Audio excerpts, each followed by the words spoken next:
I think we're good to go. Welcome back. I think if this is our third part of reading the Ramayana by moonlight with Arshia Sattar.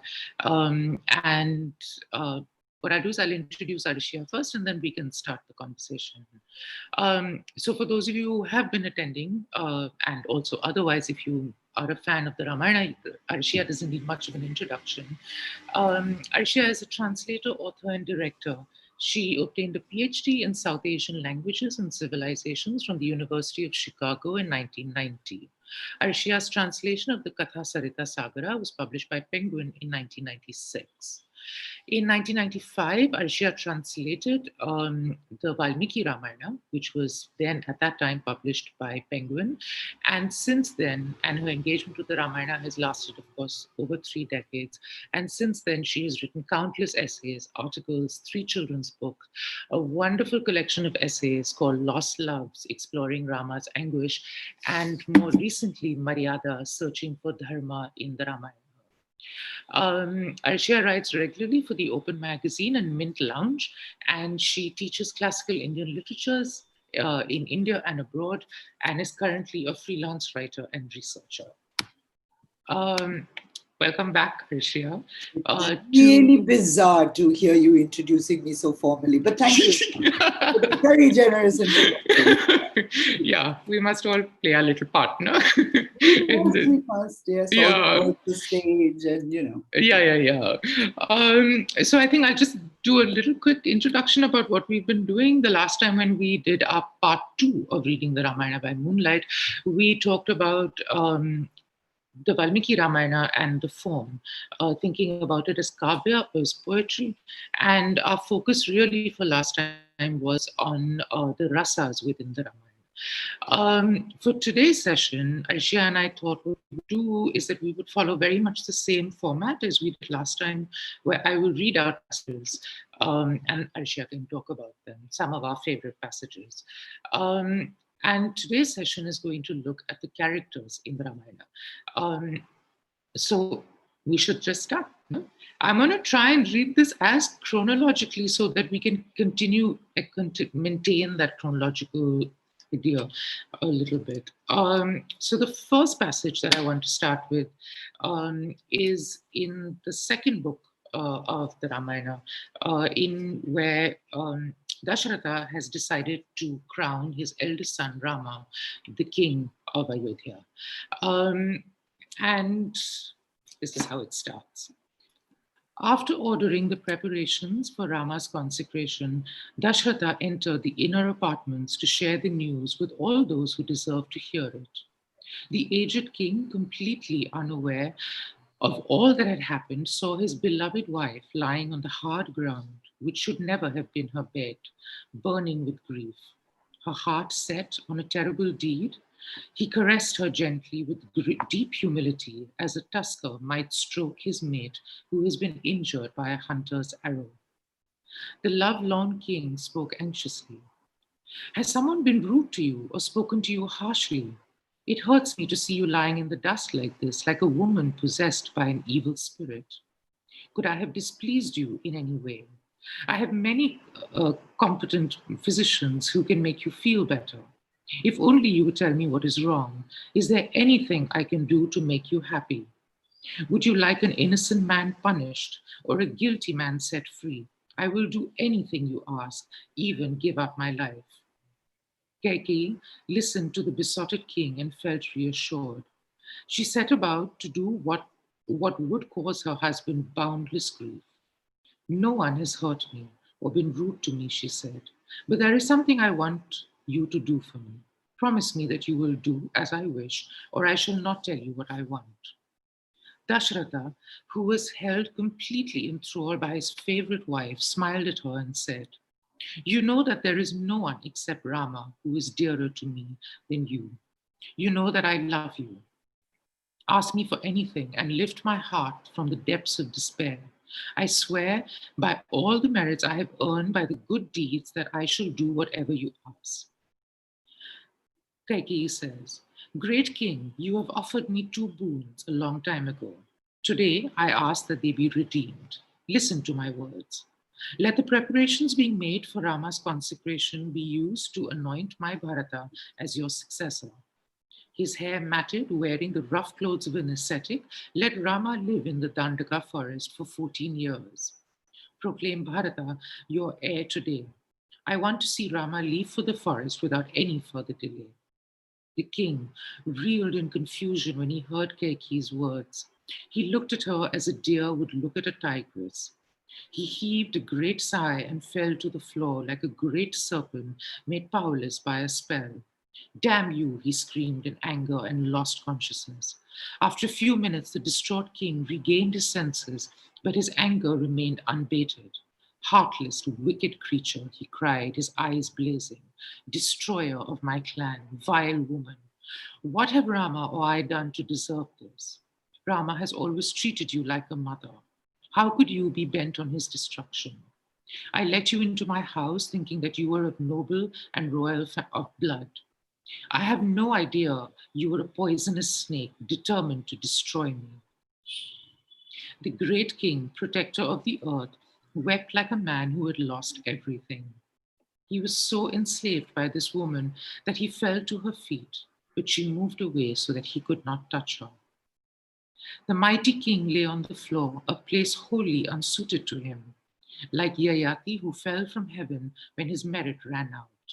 But wicked Keki, the very incarnation of terror, was unmoved. Great king, you say that you are a man of your word, that you are firm in your resolve. She persisted fearlessly. For she had not yet been granted her boon.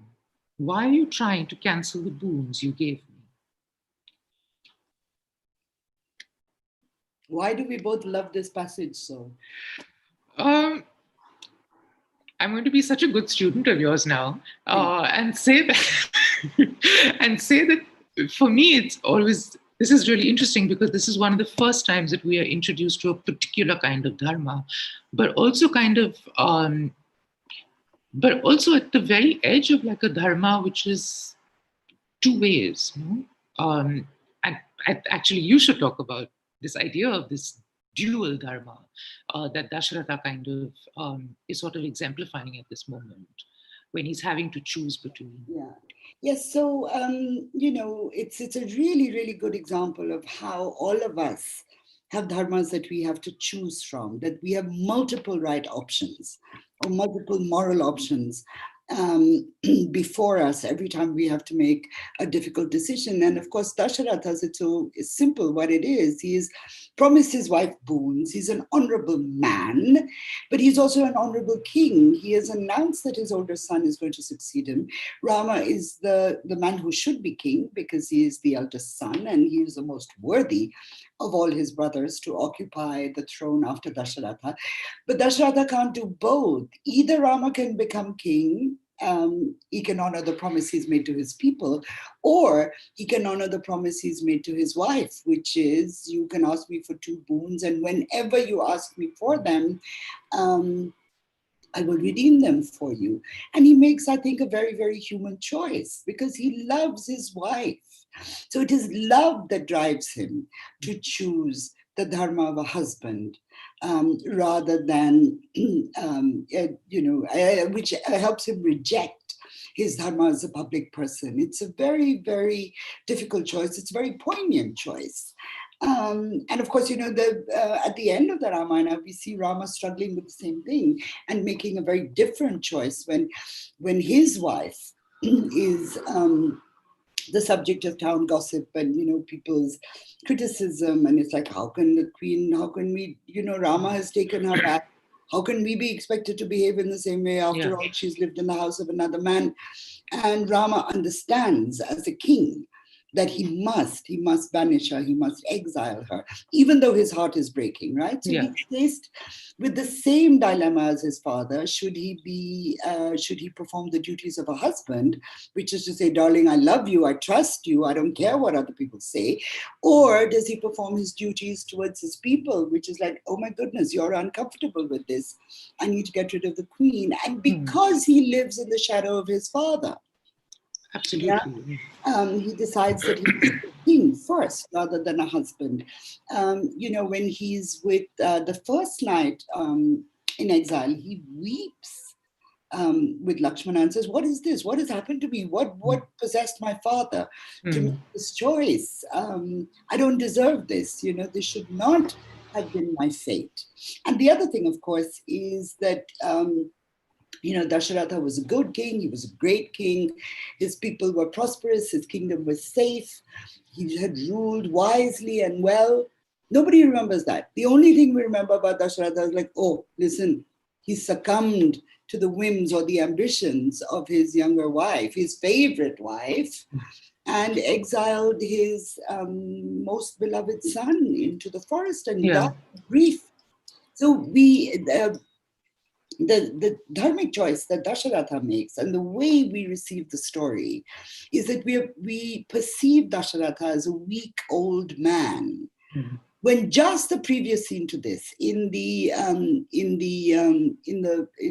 Sabha of Ayodhya, he seems so majestic. His voice is resonant and deep as a bell, and he says, "I have grown old under the umbrella of Dharma. I have been a great king. I'm tired, and it is time for my son to take my place." And also in this scene with Kaikeyi, he starts off like a tusker caressing his mate, and he ends up here, looking at a lion or a tiger or something. And the most horrible moment of all is when he falls at her feet. This great and mighty king, he lies on the ground, a place wholly unsuited to him, and he tries to touch her, and she moves her feet. Exactly. That is so mean. That is so horrible. So it's a very, very powerful scene. And of course, the other thing that we must acknowledge, which I do in the new book MARYADA, which I talk about a little bit. Again, as we are tutored to believe that Dasharatha was a weak old man, simultaneously we are tutored to believe that Kaikeyi was an evil, conniving stepmother. Absolutely. Akin to the stepmothers of Grimm's fairy tales, like Snow White and Cinderella and all that. What has she done wrong? She's only looking after her son's future. She has fulfilled her dharma as a mother, and she's doing the right thing. She's asking for her son's legitimate inheritance. Really. Too bad that the king has so many sons, and too bad that she is the youngest wife, and too bad that Bharata was born minutes or hours after Rama, because it's true that all the queens, arguably, they got pregnant at the same time because they all ate the same payasa, the same sweet dish that had come to them from the gods. So Rama is born first and is elder, but maybe that Bharata has an equal right to the throne, and Kaikeyi is asking for that. It's also not unusual in Sanskrit literature, where the second wife often asks that her son be made a king. Absolutely. Can you give us an example? No, I don't. I dug myself into that corner, no? The other thing that I wanted to actually also point out over here, which comes later, well, there were two things, but this I'll do first, is that one of the things that Dasharatha does is that at this moment, instead of talking about dharma, he draws on karma, which I always find like really fascinating, because I always think about karma as the past action which propels a present moment, whereas dharma is very much contained in the present. It's a moving... And he also does this other thing, which I also remembered while I was reading this, is that one of the things that he says to Rama is that you must be a good man so that I can continue to, so that I may live with the gods. Yes. You have to protect my status or my place in the afterlife. I must go to the realm of the gods. But the karma thing is really interesting. So just let's go back to Kaikeyi for a second, because I do want to not necessarily redeem her, but to think of her more fully. So, this has been problematic for anybody who reads Ramayana, right? That why did Dasharatha give in to her whims, right? He could have said no. But of course, if he'd said no, the story wouldn't happen. So we should be very glad that, he did acknowledge his promises to her. But there is a subsequent story which comes later in the Ramayana tradition, that the reason he could not refuse Kaikeyi is because he had promised her father that Kaikeyi's son would be king. And this is the thing that you said about, the second wife marries on condition only that her son will take his father's place. And we see it all over the Mahabharata. Satyavati does it. I mean, before she becomes Satyavati, when she's Matsyagandha. Shakuntala does it with, oh God, what's his name? Dushyanta. Dushyanta, yeah. The same, and he's not even married before, but she says, yeah, cool, yeah, of course. I mean, I'm happy to marry you, but I'm a woman of the forest. And, it's also to ensure their own status, their own continued status at the court as the queen mother. And in fact, when Rama goes to tell Kaushalya that he's going to go to the forest, she said, what about me? Yeah. I've waited my whole life for this moment. Nobody ever loved me. Your father never loved me. I've faced taunts and barbs from my co-wives and everybody, and I knew that I would become queen mother, and this all I would be redeemed in this way. So it's again, the problem with a woman who has ambition, or a woman who thinks for herself, for her own security and safety. We're so quick to judge that woman as being inappropriate. So I wanted to say that in Kaikeyi's support, right? But the more vexed question of dharma and karma is, he, in this case, as you said, dharma is always of this moment. It's always of the moment of choice. But his dharma, in this case, is determined by the karma of giving those two boons, which he gave in a moment of great love and admiration, because Kaikeyi had saved his life in a battle, right? She's got a woman, and one story goes, and this is, of course, epic hyperbole. One of the stories is that his chariot axle broke, and she stuck her arm in there, right? I mean, that's a bit mind-boggling. Yes. But because he was so overwhelmed by her bravery and her love for him, that he said, ask me for whatever you want. And she said, not now, but I will. But the other karma story that becomes even weirder, that layers this episode, is the story that we all know as the story of Shravana. Because Dasharatha, when he was a young man, he was a great archer. He could shoot his prey. He didn't even have to see the animal. He would just shoot by hearing. And so he's in the forest and he hears what he believes is an elephant drinking water, and he shoots. And then he hears this cry of pain, but he realizes it doesn't sound like an elephant. And he goes there and he finds that he's mortally wounded, a young ascetic. And so he takes the boy back to his parents, who are, in terrible shape. One is blind and one is lame, or, and they're like, how could you do this? Our son was our only support. He's the only person that kept us tied to, that made it possible for us to continue living, and he's going to die. And the boy's father curses Dasharatha, and he says, you too will be separated from your most beloved child. So that's an act of karma, right? That Dasharatha is now living out the retribution for the pain that he caused somebody else.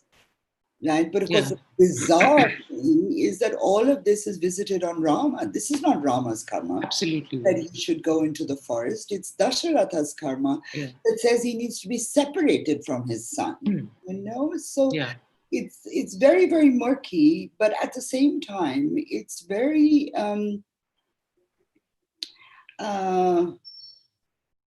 realistic, because we all face choices in what we have to do. Very often the choices are what they are because of what we've done in the past. And so, my favorite thing, what my philosophy teacher in Princeton College said to me 40 years ago, not to me, he said to the class, he said, girls, karma and dharma, they are the two wheels of the same chariot. So yeah, every chariot axle is broken. Yes. Who is going to hold up the axle? Who's going to fix the chariot? Yeah. But then we could also think about karma having a much longer and more encompassing shadow over the lives of many people. Karma seems to be, it's very much an individual choice because it's contained within itself. One of the other things I want to talk about, because we always tend to forget her, is that Keki didn't have this idea very clearly until Manthara came to her. But also it's super interesting that Manthara is always shown as deformed. And we see a lot of those tropes showing up again and again in the Ramayana.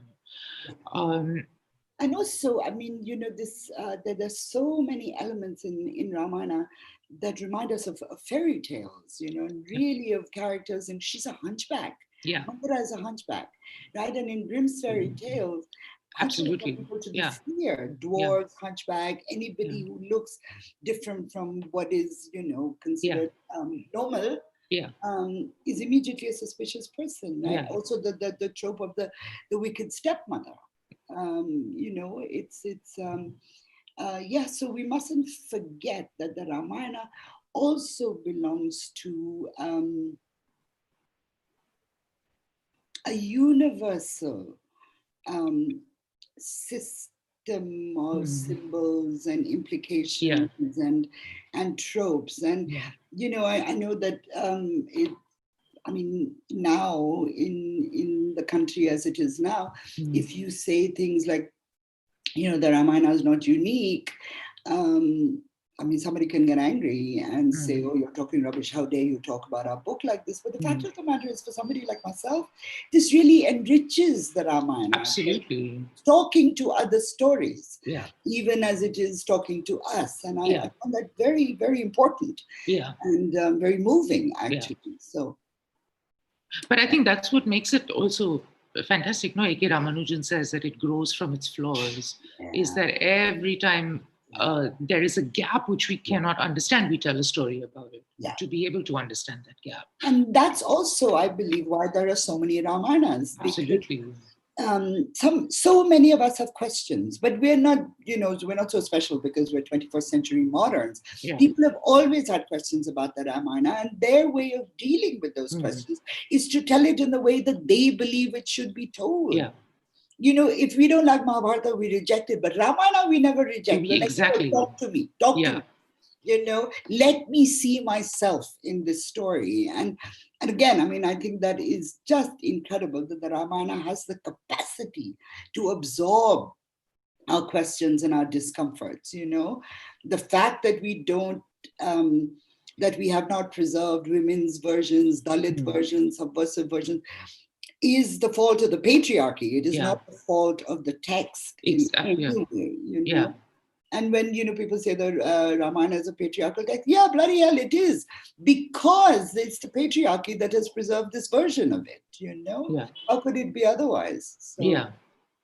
But I've always been so fascinated by this, that this is that there are so many retellings of the Ramayana as opposed to the Mahabharata. And I've always wondered, why is it that it captures our imagination? Politically, I can understand it because it is about the outsider and it's about those relationships. Whereas the Mahabharata is about brothers at war. Which would not be a very good political story. But even otherwise, I've always wondered why we have so many different ways of telling this. I think it's Sita. We just cannot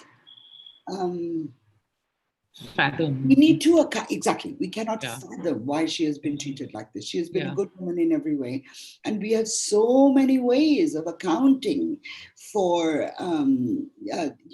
her, the way Rama treats her. Yeah. And my own work is about that. Yeah. I mean, I don't think I ever address it directly, but every book is about what is going on with Sita. Yeah. How is this made palatable? How Yeah. is this justified? Because it is justified and it is made palatable Yeah. by the patriarchy. Yeah. And so that's where that's where we need to start our interrogation. Yeah. Yeah. Because it becomes the center. It kind of becomes the center also of lost loves, which is this idea that is haunting this character right until the very end. Yes, yes, Constantly having to be the right king, Maryada, Purushottama, occupy all of those areas. Imagine having to carry that burden. Oh my God. And then having to make choices on that particular. But everybody is watching. Yeah. And which have implications for, your immediate reign, and how did he know, but forever after, Yeah. in the shadow of those choices that Rama made. Yeah. It's a terrible, terrible amount of pressure, and he cannot always be right. But why I think he becomes Maryada Purushottama in this culture is because he's always trying to be right. He never stops. Yeah. However painful it is, however difficult it is, however much it breaks his own heart, he will make the difficult choice if he believes it to be the right one. Yeah. And that, that's admirable. Well, it's certainly not what I would do. Yeah. Certainly not what I could do. And I suppose that's all the more reason to at least not dismiss him. And I'm speaking as a feminist. I think that's also very important to remember that I'm not, God knows every woman has to confront the fact of whether or not she has internalized the patriarchy. But I think I've done a good job beating down the patriarchy. Yeah, I think you have. Yeah, I think you have. With a little help from my friends, of course. Yeah. Actually, this is great because this kind of goes right into the second part that we chose together. This is when Rama and Lakshmana have been exiled into the forest and Sita has followed them. Lakshmana has also followed him. And Sita this is one of the first times that she speaks. It's quite long, so I thought I'll just read like snippets of it and then we can just fill in the gaps. Sita says, there are three major weaknesses that arise from desire. One is telling lies. The other two are much worse. One is lusting after another man's wife, and the other is cruelty without a justified cause for hostility. You have never lied, Rama, nor will you ever do so. You do not covet the wives of others, and you have not acted in violation of dharma. These things will only be done by a man who has no control of his senses. I know you are perfectly disciplined. But the third weakness which men succumb to because of their passions, the inflicting of violence and the cruelty upon beings without reason or enmity, that weakness appears to be present in you now. You have promised to kill the Rakshasas in combat in order to protect the sages who live in the Dandaka forest. This has brought you and your brother to this forest, armed with your bows and arrows. It disturbs me a great deal when I see you like this. I know you well, and I am concerned about your welfare now and in the future. Our journey into the Dandaka forest makes me anxious, and I am uncomfortable. Listen, and I will tell you why. Now that you are here with your brother and both of you are armed, you shall see many forest creatures. Inevitably, you will be tempted to use your arrows. Like dry fuel bursts into flame when it is near a fire, so too a Kshatriya's passions are ignited when the bow is in his hand. And then she tells him the story. I am reminding you of this tale not because I presume to instruct you, but because I love and respect you. May it never happen that you attack the Rakshasas of the forest without reason simply because you carry a weapon. I cannot bear the thought of innocents being killed. O hero, a Kshatriya should use his bow in the forest only to protect the oppressed. What a difference there is between the life of weapons and that of the forest, between the vows of a Kshatriya and those of an ascetic. We must learn to respect the codes of behavior of the world we now inhabit. Here, the mind is perverted by extreme proximity to weapons. You can return to the code of the Kshatriya when we go back to Ayodhya. But if you were to give up the kingdom entirely and embrace the life of an ascetic, I am sure that my parents in law would be very happy. Everything in this world, including wealth and happiness, comes from dharma. There is nothing greater than dharma. Great men strive for dharma by subjecting themselves to severe physical mortifications, since true happiness cannot come from the pursuit of pleasure. Wow. Amazing speech. Oh, Just great stuff. yes. Great stuff. And I have to say that when I read this out loud, it has a completely different impact on me. It has an amazing resonance when, when you hear it rather than read it. I think when we read it, especially in this part, because it's in Aranyaka Kanda, right? Where all the bad things are starting to happen. You're like, where is the plot? Where is the plot? And you don't focus on this. It took me years to like say, oh, what is she saying? Because, even when I was, obviously I didn't give it that much thought when I was translating it, nor did I, when I was, it was when I was teaching once, and I thought, like, Jesus, this is really, really something. The other thing, of course, which again, I noticed only recently, and this says something again about how despite ourselves and despite our awareness and all that, how we receive Sita, the first time we meet Sita in Ramayana, right, is in Ayodhya Kanda, when Rama is telling her that he has to go into the forest. The first thing that comes out of her mouth is, no. She says, I'm coming with you. Yeah. Right? And this is the woman that we're told is submissive and, she follows her husband and she doesn't argue and, little Indian girl, you should be like Sita. Really, I would love to be like that Sita, and in fact, this is another thing, and I think you've heard me say it in classrooms and all of that. I tell young women that when men say to you, you should be like Sita, say, I would be like Sita, which is argumentative, having the guts to tell your husband he might be doing the wrong thing and arguing back when he accuses her of being unchaste, and finally leaving a marriage that doesn't suit her anymore. This is a mighty fine Sita, man. This is not that the patriarchy supports, but this Sita is in Valmiki's text, and it is our job to find her and to listen to her, so she's, of course, I mean, the other thing that is so important about this passage is that the only speech for non-violence in the text comes from a woman. Exactly. Yeah. Really, I told you. Yeah. But it's a very perceptive speech, and it's a very profound speech, because she says, you cannot behave like a Kshatriya here.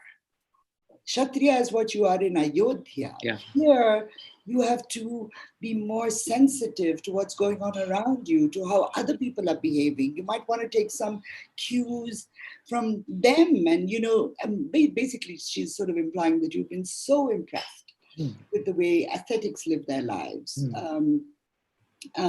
So, think about that a little more deeply rather than just behave the way you are used to behaving.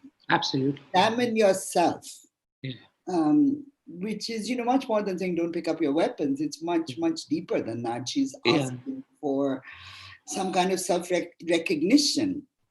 And of course we know that self-recognition is a problem in the Ramayana. Even Hanuman told who he is before he finds it within himself to look across the ocean. And Rama, of course, the most staggering amnesia.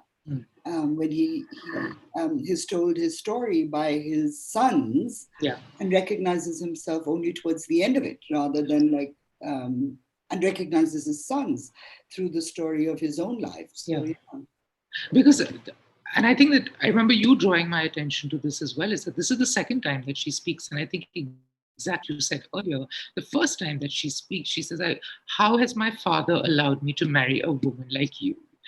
And A woman disguised as a a man. woman disguised as a man. And I've noticed that she says so. We have so little of Sita in the text because she lives within it, but she lives very quietly within it. But every time she says something, she completely changes and she turns this entire narrative on its head. That's Even a with very beautiful phrase, Imran, that she lives so quietly within this text, and we're not used to hearing her voice. We assume that she doesn't have one, but in fact, she does. And I have to say this, that this is the Sita in Valmiki's text. This may not be the Sita that you find. You certainly don't find this Sita in Ramcharitmanas or anything. And I think that's very important that, Valmiki, for all of those reasons, is the most open text we have of this story. And all the subversions that we later find or that we later create are actually seeded by Valmiki. So, yeah. I was suddenly thinking of Samita Arni's book, Sita's Ramayana, which is also a great book to read, to think about Sita and that tradition with the Patachitra artists and a lot of folk traditions that talk about Sita in very special ways. Like, I know, for example, that there's one in Kannada which is told entirely from Sita's perspective. And it completely changes the way in which we want to think about Rama or Ravana or any of the other characters. Yeah. Again, we've just been so used to reading the patriarchal text, the canonized text, that there is no, we imagine that there are no others, but of course there are, and there have been for centuries, it's always been, people have always found Sita. It's not just because we're modern feminists that we're finding her. No, absolutely. Lots of people have found her before and found her empowering in various ways too. So but it's amazing how so much of the book kind of falls into silence, because of patriarchy, is that all these really beautiful moments, but we never hear of them. Exactly what you said earlier is that we always think of Sita as very pious and, but she understands and she recognizes space, which I find fascinating, is that she's the only one who says that this is a forest, behave as if you are in a forest. Do you think this is gendered? Or is this unique to Sita? Or do you think that this could be, we could suggest that it's a capacity that women have? No, I think it's a capacity. I think it's a capacity that women have, like a more intuitive sense of understanding space. Of being able to navigate space. And I wonder if that's because women are constantly having to be aware of themselves and of patriarchy. Does that make them more aware of spaces? The moment we are in any space, we are so self-conscious, what is possible, what is not. And do you think then that men have a better understanding of time? Can we divide time? Well, by old-fashioned gender, by old-fashioned male gender.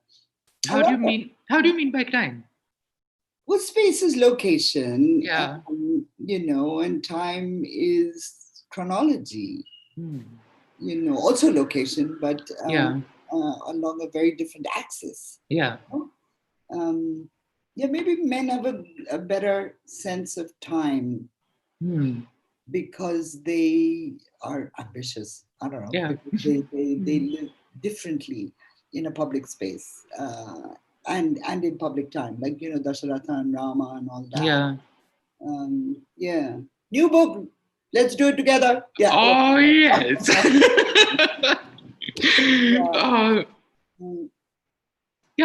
Wow, thank you for that. I really need to think about that a little. I need to think about it too. But it's certainly an idea that could yield rich dividends. I'll email you, Arshia. Right. Okay. I mean that, to just come back to dharma and all of that, which is certainly the what's leading the Ramayana, and therefore leading all conversations about dharma.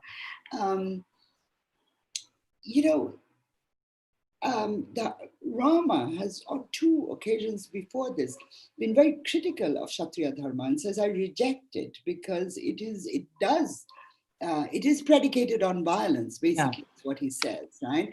And yet when he's in the forest and he is aware that, danger is all around them, he sort of reacts instinctively. He becomes a warrior, which is what he's trained for. Yeah. Of course, where his dharma is located. So he ends up in his own life, I think, really conflicted, because he doesn't want to be violent. He's very moved by the lives that the people in the forest live, the sages, but he can't. He cannot be them because his wife gets abducted. Yeah. He has to win her back, right? He has to have a battle. Yeah. So the moment his wife is taken away from him, he knows in his heart that his destiny has come calling. Yeah. That he'll have to respond as a Kshatriya would, not as a forest dweller would, and certainly not as a sage would. So that becomes, I think, the heart of his personal dilemma, and eventually his tragedy, because, when he has a choice about whether or not he should send Sita away, he chooses Raja Dharma, his dharma as a king, which of course is contained within his dharma as a Kshatriya. Yeah. They're not unrelated. Yeah. So, he can never extricate himself, from. No. And I think, I was just thinking, actually, that goes right into the third part of what we were going to read, but sort of like the semiotics of just his being, which confuses everybody, which I think we'll see now in this Shurpanakha episode. Yeah, slightly very painful. Anyway, Rama was okay. So this is the three of them in their hut in the forest, and this is what happens. One day, Rama, Sita, and Lakshmana returned to their hut as usual after bathing in the Godavari. Rama and Lakshmana completed the morning worship and sat down under the thatched area in front of the hut. With Sita by his side, Rama looked as beautiful as the moon in the Chaitra constellation. The brothers chatted about this and that, telling each other stories and tales. As Rama sat there absorbed in conversation, a Rakshasi happened to pass by. She was Shurpanakha, the sister of the Rakshasa Ravana. When she saw Rama sitting there, glorious as a heavenly being, she fell in love with him. Rama was young and handsome and radiant. His chest was as broad as a lion's. His arms were mighty and strong, and his eyes were shaped like the petals of a lotus. He was dark as a blue lotus, as handsome as the god of love, equal to Indra in strength. The Rakshasi gazed at this man in wonder and was overcome with desire. Rama presented a contrast to her in every possible way. He was handsome, she was ugly. He was slim-waisted, she was pot-bellied. His eyes were large and set wide in his face, she was cross-eyed. His hair was smooth and dark, hers was coppery and dried out. His voice was sweet and gentle, hers was raucous and harsh. He was young, handsome, and honorable, she was old, cruel, and deceitful. He walked the path of virtue, she was wicked. Your hair is matted like an ascetic's, but you carry the bows and arrows, and you are in the company of a woman, she said to him, brimming with lust. What are you doing in this region filled with Rakshasas? Etc., etc. And she says, I am in love with your good looks, Rama. I think you must be the best of men. Be my husband and stay with me for a long time. What is the use of this Sita? She is ugly and deformed and simply no match for you. But I am your equal. Consider me your wife. I will devour this ugly mortal woman whose belly hangs so low. I shall eat your brother as well, And then, my love, you and I can roam through the Dandaka forest and enjoy the mountains and the grasslands. Should I? I should read. You Also, have to read what? the relation, no? Yeah. Yeah. Rama laughed when he heard her speech from Shurpanakha, whose eyes were drunk with lust. He spoke sincerely and gently to that poor creature who was a prisoner of passion. I am a married man, and Sita is my dearly beloved wife. I know women like you do not share your men with another. But there is my younger brother Lakshmana. He is strong and brave and handsome, and he is single.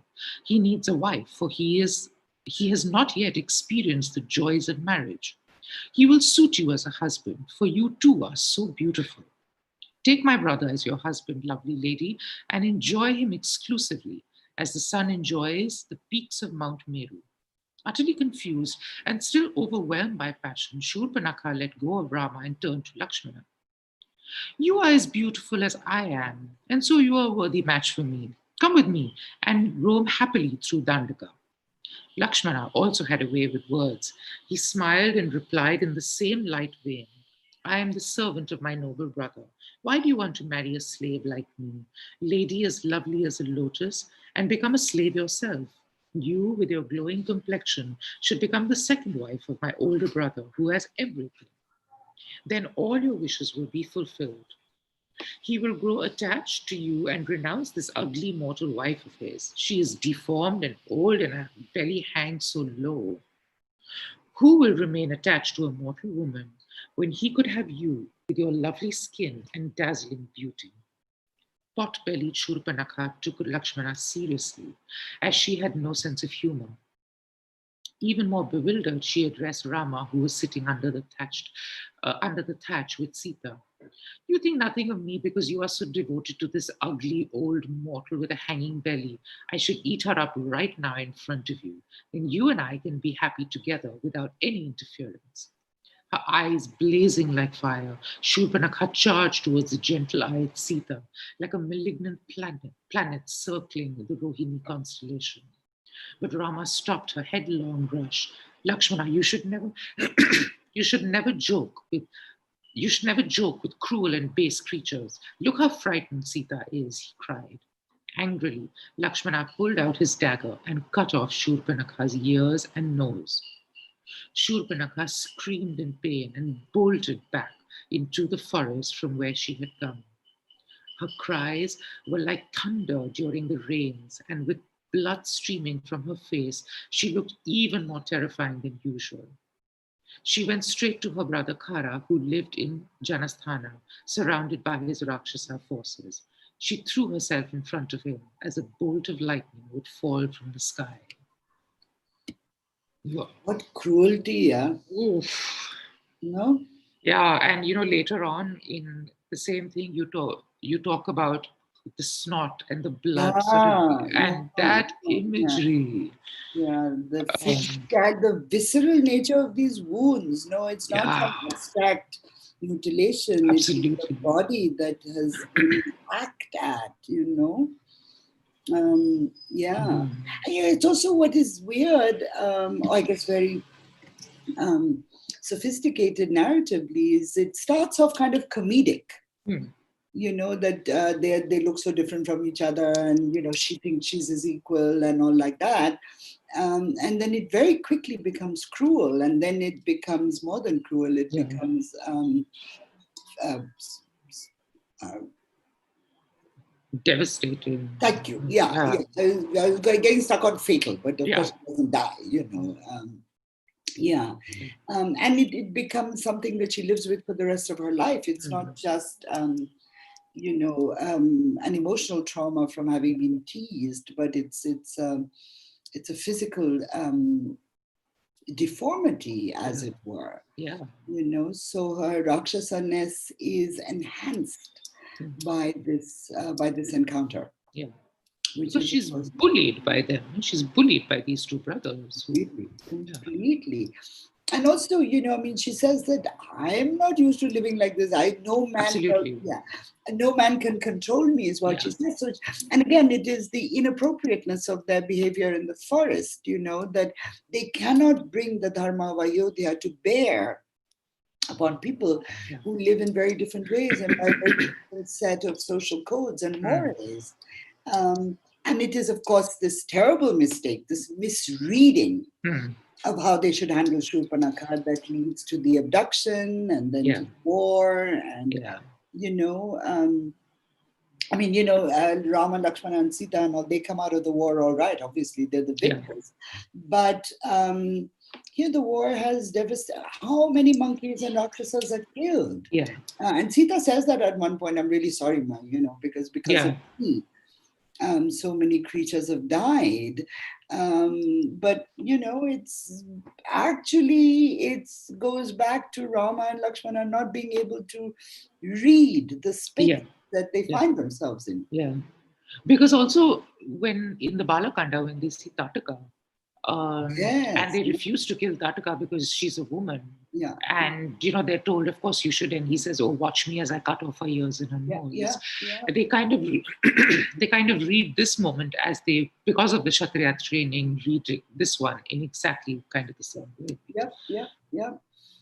Yeah, Vishwamitra would have been proud of them because this is what he taught them to do. Absolutely. But, it's the wrong thing. It's the wrong thing in the wrong place. It might have been, that Radhika thing is justified by all kinds of, she's interrupting the sacrifice, they have to earn their weapons, blah, blah, blah. But this is almost gratuitous. It's quite a horrifying incident. And, for good reason, its gender implications are elided when we receive the text, and again, as Kaikeyi is the sort of, she's as Kaikeyi is made more and more villainous, so too Shurpanakha is made more villainous, and both women, their villainy or their inappropriate behavior rests on their sexuality. Yes, absolutely. The capacity to express their sexuality with a certain freedom and boldness, which of course, we imagine that Sita does not have. Exactly like should not have. Also exactly like Ahalya. I think Ahalya and Shurpanakha form like a very interesting conversation on women who transgress or women who live freely. And there's, of course, this other thing that I talk about in MARYADA, which is that, the forest is a liminal space. We're expected to behave differently in a forest. We don't know. So maybe our dharma is also fluid. We don't know which dharma we should follow, which one is appropriate. So what is possible in the forest, because it is so ill-defined, is not possible in the city. Right? The same action becomes transgressive in a city when, in fact, it is okay for the forest. Right? So Shurpanakha's behavior is forest behavior, and it works. Right? But because Rama is seeing it through the lens of Kaikeyi and what had happened to his father, which is Ayodhya's way of dealing with women who exploit their, let's not say exploit, make the best use of their positions. Their positions and their good looks, perhaps. That he's unable to read the Shurpanakha incident for what it is. So it's and of course the results are catastrophic. So I was also wondering, because the other Rakshasi that we have, the other big Rakshi we have is Mandodari. But we never think of Mandodari in the same way that we think of Shurpanakha. Is that because Mandodari is married and Shurpanakha is single or widowed? Well, I think it's because Mandodari is inside a city. So she also conforms to conjugal rules and regulations. And of course, the other thing is that Mandodari is very beautiful. We're told that right off the bat, that she was lovely and all. And, it really raises very complicated, very simple questions that need very complicated answers. But who are these Rakshasas? They look like us, they act like us. except maybe they want more than we do. The Rakshasas of Lanka, the Rakshasas of the city, are very urbane and very cosmopolitan, and that's why the Rakshasas of the Ramayana are always a problem.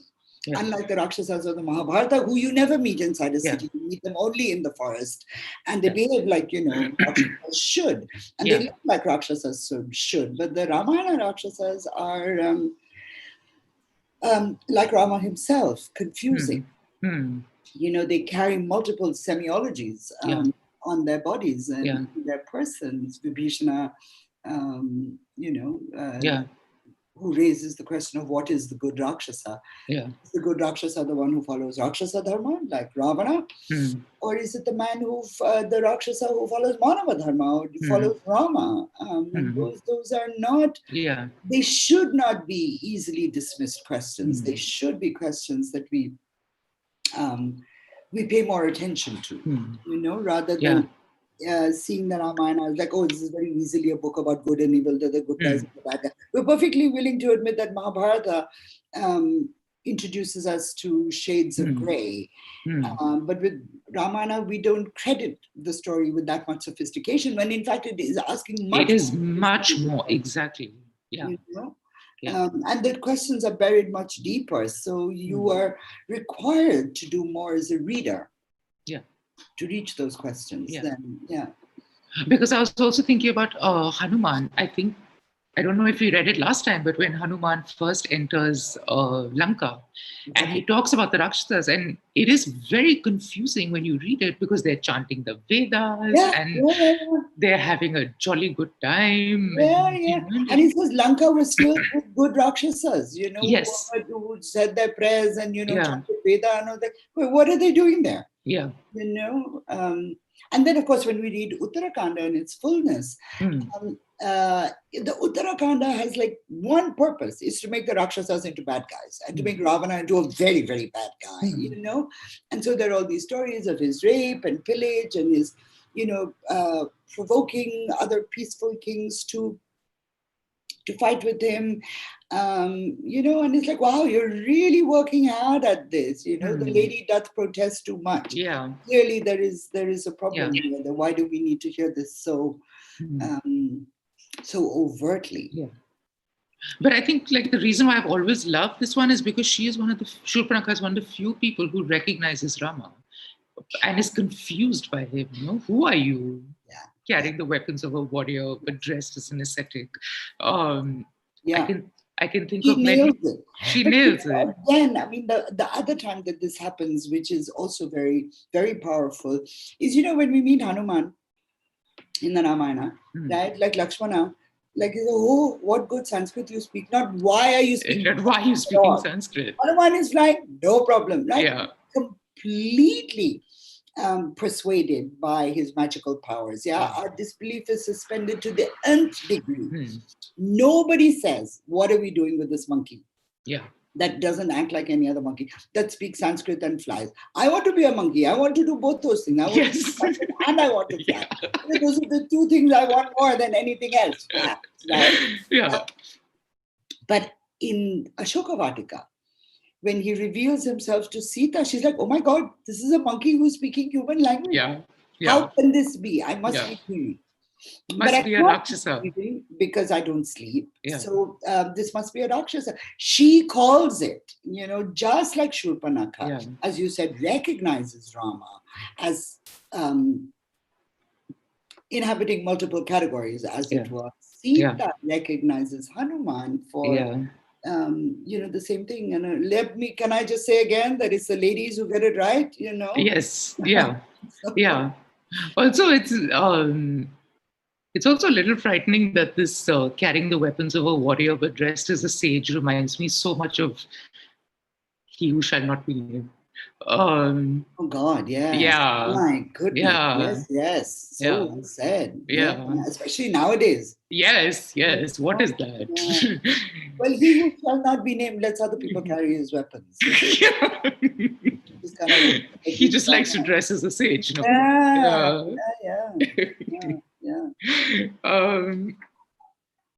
Okay, so we have two passages in the middle But I think that maybe we want to save one for the end because it's great, and the other one because it's more of a dharma conversation. So I thought that we could go to the end of the war. Yeah? Yeah. Yeah. We go to the end of the war. The war is won. You should check on the time. Oh, I should. Yeah. Oh, it's 8:30. We do this every single time. It's all good. Yeah. It's all good. So, okay, you can decide. Do you want to do the last one of Sita coming out? Yeah, let's do that. Let's do that one. Let's do the Agni Pariksha one because that's Agni Pariksha one because that's it's very important. Okay, so the war is over, and of course Sita has been called out to see Rama for the first time after we don't know how long. Okay. Rama saw that they were disappointed being pushed along, and thinking of their hurt feelings, he put a stop to Vibhishana's actions.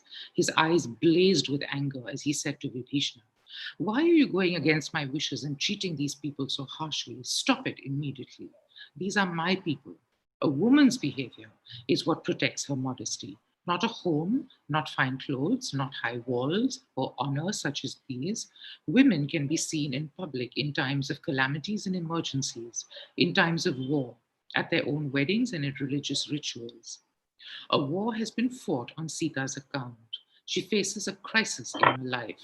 There is nothing wrong if she is seen in public, especially in my presence. Bring Sita here quickly, Vibhishana. Let her see me, surrounded by my friends." Deeply embarrassed and shrinking into herself, Sita approached her husband, followed by Vibhishana. When she found herself in the presence of such a large crowd, she covered her face in shame and whispered, "Noble one." She gazed at her beloved husband, who was like a god to her, and her face lit up with love, pleasure, and wonder. Her weariness and sorrow fell away the moment she saw her husband's moon-bright face, which she had not seen for so long. Rama looked at Sita standing neatly by his side and gave vent to the anger in his heart. "I have killed the enemy, my dear, and I have won you back. In doing so, I have displayed the courage expected of me. I have avenged the insult, and it no longer bothers me. I have destroyed the enemy and the disgrace together. I have displayed my prowess and achieved my goals. I have kept my promise. Now I am free.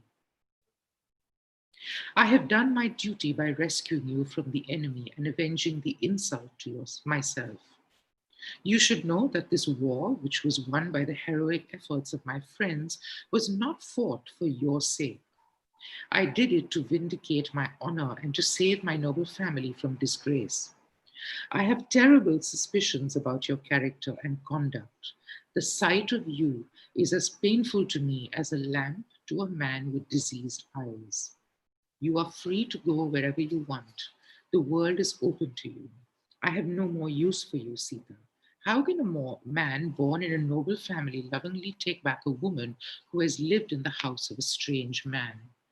I am proud of my lineage. How can I take you back when Ravana has touched you and when you have lived under his lustful grace?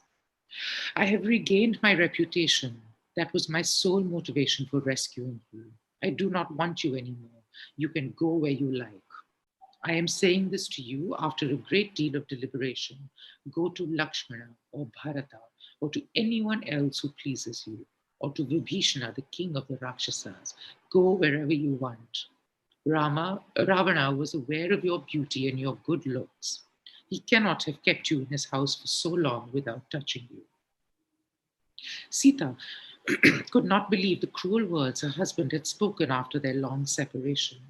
She, who deserved kindness and sweet words, began to weep like a tender vine crushed by an elephant. She hung her head in shame at being spoken to like that in public. She seemed to shrink into herself. She wiped the tears that streamed down her face and said, choking, "How could you say such things to me, the kind of things a low, common man would say to his woman? I am not what you think I am, hero. I swear to this on my virtue. You judge all women by the conduct of a few. You should know better than to reject me like this.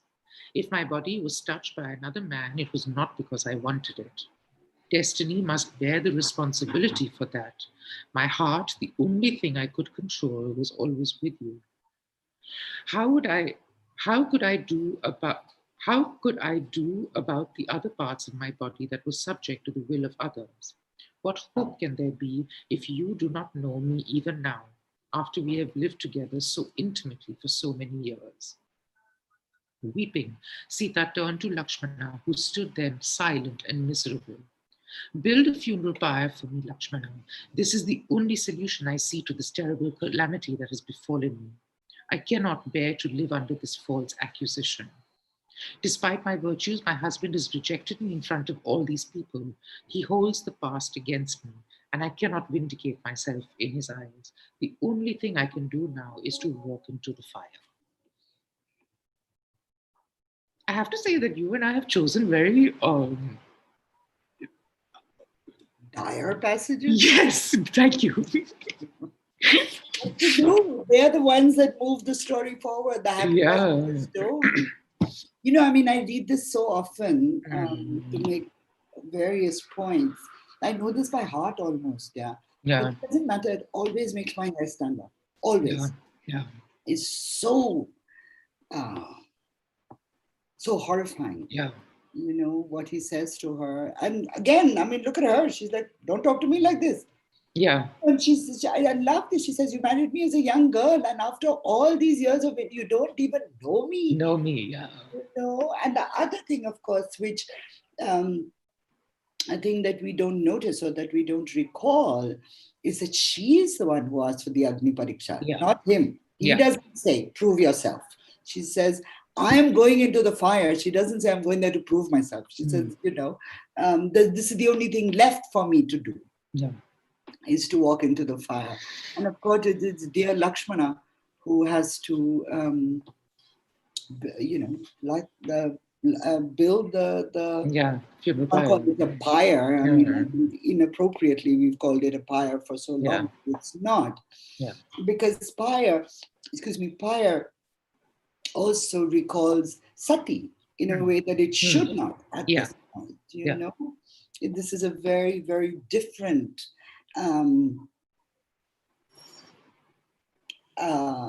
declaration. You know, first of all, it's from her. Second of all, it's voluntary, whatever that means in this case, and it's to establish the truth of herself rather than to erase herself from the story and from the earth. So it has a very different implication. Yeah. You know? Yeah. But also, I think this kind of also goes back to something that you said earlier about Rama never being able to extricate himself from that Kshatriya dharma. And I think that now we see the full-blown identity of a Kshatriya, where he says something like, go to whoever you like. Go to my God. Go to Bharata. Go to Vibhishna. Yeah, that is just so yeah, insulting, so demeaning, you know. And also, I mean, he says that I didn't fight this war for your sake. It was only for my honor. Absolutely. And for the honor of my family. And you know, I mean, I do think there is this moment where Sita doesn't recognize the guy who's standing in front of him. Because when she knew him last, he was this sweet, gentle lover, the forest prince, you know, who would put flowers in her hair. And, you know, and then suddenly there's this guy who says, I don't want you. So her... imagine her shock at that point. And of course, I mean, I think that the argument that I make in Lost Loves is that he's, why does he look away? Why is he almost in tears? Because it's breaking his heart to do this. You know, this is not what he feels. This is the performance that he has to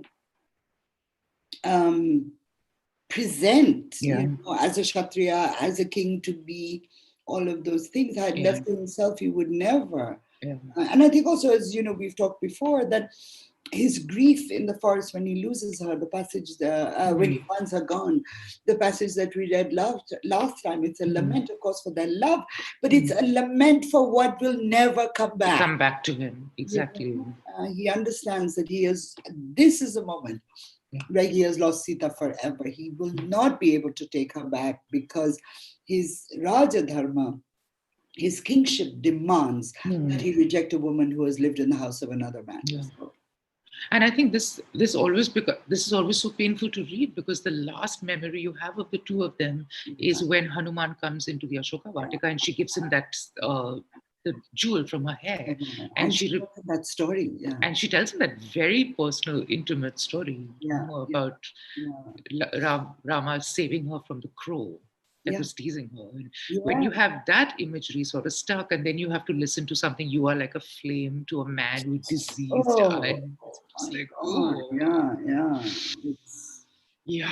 I mean, we can say this, that when the Ramayana has a point to make, it makes it fully. It makes it, really fully. It's not holding back. Yeah. In any way, Yeah. But do you think that we can also think, because soon what happens now is that the Agni Pariksha happens and the gods come and tell him, Sita is fine, and then he asks the big question, who am I? And they reveal it. Do you think that the Agni Pariksha works in a kind of dual way for both characters? No, it reveals themselves to themselves to each other. No, that is something that you pointed out to me in one of our conversations, and I'm very grateful for that insight, that it's not simply Rama understanding that Sita has always been chaste and pure, but both of them also being confronted with the reality of who Rama is. And again, I mean, the knowledge for him is not one that elevates him or empowers him, or it paralyzes him. What do you do if somebody tells you you are God? And I mean, halfway through your life. Krishna doesn't have this problem. He knows right from the start that he is God. And he acts in the Mahabharata with a remarkable amount of confidence. And people around him respond to that, to the confidence and the attitude and everything like that. And Rama is much gentler. There are no miracles. He has no miracles. Krishna, every now and then, somebody's head flies off. And, and that's, I mean, not even including Bhagavata and Harivansha. If you just look at the text of Mahabharata, there, and of course, the great Bhagavad Gita, the Vishwarupa. Rama doesn't do any of that. He's quieter, more modest. And you can reasonably ask the question then, of Valmiki Ramayana, does he know he's God or not? And, he's been 14 years in the forest. The youngest he could have been exiled was when he was 16. So he's at least 30 years old, possibly older, because they lived in the palace for a number of years before this exile business happened. So this is a guy, I mean, other people have midlife crises that are nothing compared to this. Imagine being told when you're 35 that, hey guy, you're God. What do you do? What do you do with that information? And how do you continue to live in the world? And what is your behavior? It's an impossible ask. And again, I mean, these questions occur only in Valmiki. These kinds of which I think, it's these kinds of questions are the ones that we need to ask ourselves, not like, what do I do if somebody tells me I'm God? But how do I live as a good person? Absolutely. And how do I live with suspicion and doubt, and how do I live with love and the loss of love, and, other people's expectations and your own expectations of yourself and your own confusions and desires and dilemmas. That is what the Ramayana is about. Whatever else it is about, it is also exactly. This. But it also changes for us as a reader. No, suddenly you're at the end of this book, you're suddenly being told that he is God. It completely changes the way you want to navigate the memory of this book, but also the future of this book. And And I mean, that again, Imran, for Indians, we never take the shock of that moment, the shock of that revelation into account, because we all know Ramayana before we read it. But imagine if you're reading Ramayana for the first time, as an adult from another culture, for example, or as a child from another culture. I mean, surely you're going to stop at that moment and say, wait, what just happened? And read that little bit again, because you want to be sure that you've understood it right, because it is such a rupture in what you've been thinking, up to now. And, when I was doing the children's Ramayana, when I was retelling Ramayana for children, one of the reasons it took me so long to get started on the book was because I didn't know how I was going to deal with Rama's divinity. And, it really bothered me, because you cannot tell the Ramayana story without including the idea that Rama is God, right? And then one day, I mean, as these things happen, you realize that you're being absolutely foolish. And what you should do is do what Valmiki does. You tell it at the end. Yeah. Instead of like getting bent out of shape, or like, how do I introduce him? Is he human? Is it? No. Just follow the text. The text has a truth that is for it. It has a narrative truth that should not be denied, actually, So when you do a retelling, the closer you are to the text, the better your retelling is going to be in terms of, narrative strategies and, the politics changes. Yeah. But also, what a difficult story to retell for children. How do you deal with passages like this? Mahabharata. Wait till you're Ramayana seems like a breeze, let me tell you. And I think one thing that I did want to add on this was that I didn't realize this, but when I was doing the Kiski Kahani project, we had a Tolu Bomulata performance, which was towards the end of the project. And at the end of it, they did a couple of scenes. And then they asked us, would you like us to show a particular scene? And of course, a whole bunch of us piped up and said, oh, could you show us the Agni Pariksha? Because we thought visually it would be so beautiful to see shadow puppets in this. They refused. And they said that maybe it was particular to this group, but they said we never ever performed the Agni Pariksha. Oh my goodness! And it was really, and it was really interesting, because it was a woman who was holding the puppet for Sita, and she said, as a woman, I cannot show this scene because I don't agree with it, and I don't agree with the way Rama treated her, so I will never show this. And I thought that was so great, Yeah, you don't have to be like some, hipster from a city to understand that there is a problem here. There is, exactly. That's a great story, Imran. Yeah. I wish you should get it out there more. I should get it out there. Because Okay. Okay, in the interest of time, so it's 10 to 9. Because you and I are talking more than we were supposed to.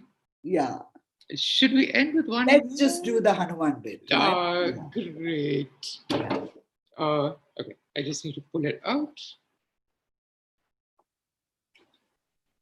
So let me set it up while you're you're finding it. So the thing is, we've talked about so many things in the Ramayana. We've talked about love and loss and dharma and the beautiful poetry and, the moral, ethical dilemmas, conundrums that people get involved in.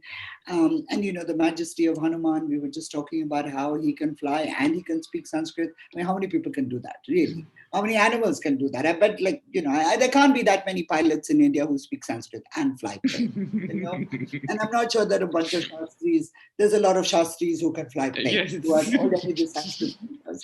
So, and Hanuman is fantastic. Everybody responds to Hanuman. Any Ramayana performance, you see, Ram Leela, everything, it just changes. It becomes electric when Hanuman appears. And again, Hanuman is such a critical part of Rama Bhakti. He becomes the paradigmatic Bhakta. He becomes the Dwara through which we reach Rama and all that. So we're very much in awe of him. But the text, Valmiki's text, reminds us that, okay, he's still a monkey. And for all the other magnificent pieces of writing that the text contains in terms of poetry, in terms of philosophical dilemmas, in terms of lament, this is one of the best. Most unexpected. So Imran is going to, read that. Okay. Sampati said, this is Hanuman speaking. Sampati said that Sita was sure to be found in Ravana's mansions, but I have not seen her anywhere, thought Hanuman. Could it be that, utterly helpless, she has succumbed to Ravana? Maybe Ravana, as he flew away quickly to avoid Rama's arrows, let her fall from his arms along the way. Or did she die of fright when she saw the ocean as she was being carried through the air? Did she fall into the ocean as she struggled? Or did Ravana devour that virtuous woman so far from her friends and family? Could it be that Sita, still undefiled, was eaten by Ravana's wives? Maybe she died with her thoughts fixed on Rama's handsome face, crying, "O Rama, O Lakshmana, Ayodhya." How could this delicate, noble creature have got away from Ravana? I do not have the courage to tell Rama that his wife is either dead or lost. It would be a mistake to tell him and a mistake not to tell him. I really don't know what to do. If I tell Rama that I did not see Sita, he will end his life. And Lakshmana, who is so attached to him, will see Rama dead and he too will die. When Bharata hears that his brothers are dead, he will die. And then so will Shatrughna, and the mothers Kaushalya, Sumitra, and Keki will die when they see their sons dead. Sugriva, the honorable king of the monkeys, will give up his life when he sees Rama dead.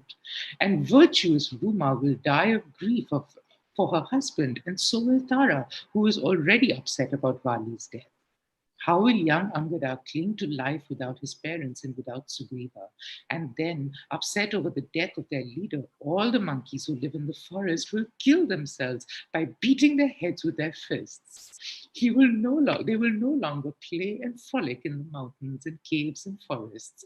They will jump off cliffs with their wives and children and retainers. They will hang themselves, jump into fires, fast to death, or throw themselves upon their unsheathed weapons. I cannot return to Kishkinda. I cannot see Sugriva unless I have seen Sita. But if I do not return, those two mighty warriors and all the monkeys will continue to live in hope. I shall become an ascetic, eating only plants and roots and the things that come into my hands without any effort. Maybe I will have a pleasant spot by the ocean shore, one that abounds in plants and fresh water, make a huge fire there and jump into the flames. Or wait until my body is wasted and let the vultures and birds of prey eat it. Or I may jump into the water. There are many disadvantages to suicide, and many good things can be gained by living. I shall live. Rama and Sita's reunion is certain if I live. The monkey pondered these problems and did not allow himself to succumb to despair. Shall I kill the 10-headed Ravana, or shall I haul him over the ocean and offer him to Rama as a sacrificial animal is offered to Pashupati? I will look for Sita again and again until I find her. There is an Ashoka grove there, and I haven't reached it yet. Let me go there. I am sure it is heavily guarded, and that even my father does not blow there very much. I shall reduce my size for Rama's sake. May the gods and the sages give me success. So lovely. Oh, I love the picture of the monkeys killing the I mean, and all of Ayodhya is dead now. All of Ayodhya is dead. Yeah, all out of sorrow. Yeah. But I mean, that's the other thing. And again, I mean, this is where the text is so sophisticated, that on occasions where Hanuman behaves like this, where he sort of gets confused or, he overreacts to something, he'll say, "Oh, this is my essential monkey nature. This is my kapitwan." Yeah. Right? So, and so it's in a weird way, the text breaks the contract that it's made with you. Yeah. Because it's just persuaded you that this is the best of all possible monkeys, right? And then Absolutely. suddenly it's telling you, "Hey, guy, you didn't notice." It really gives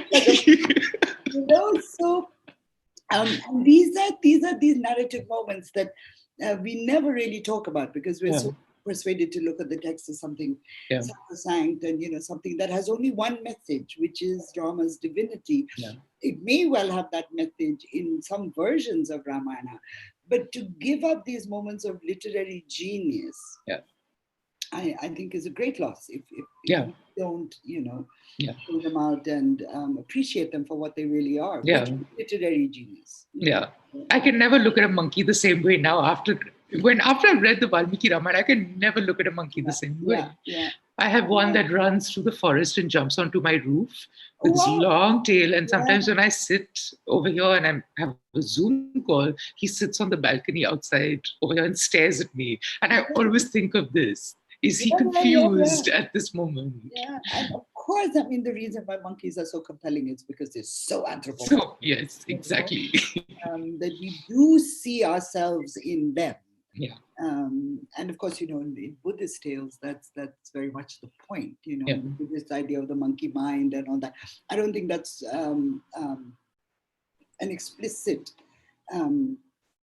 comparison here in Ramayana, but it is about monkeys, and the fact that Hanuman becomes such a powerful image of bhakti in the Ramayana tradition is precisely this, because he is the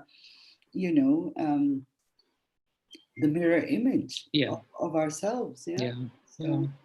But let's also say this, that we did it first. We were the first ones to recognize that we are evolved from monkeys. Long before Darwin, because Hanuman was a bhakta. Adarsha bhakta. Let's just own that. Yeah, I think that's a good note to end on. Yeah. We found it first. We did it first.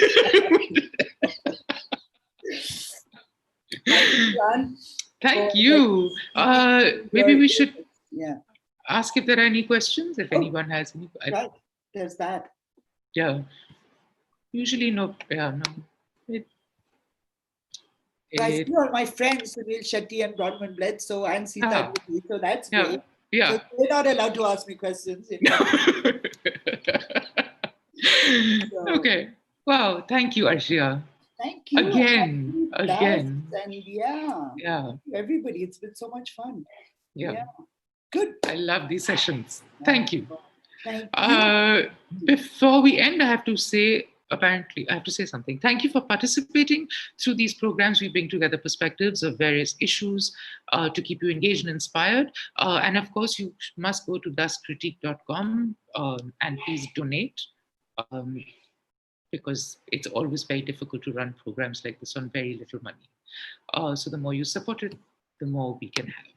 And I think next week, Thus is doing a session on the Farmers' Bill at 7:30, so please attend. Thank you, Arshia. Thank you, Imran. Thank you, Reggie. Thank you, Nilamkur. Thank you, Das. Thank you, dear friends, for tuning in. See you. Merry Christmas. Oh, yes. Merry Christmas. Merry Christmas. Yeah. See you in 2021. Yeah. Oh, my God. Yeah. Okay. Bye now. Bye.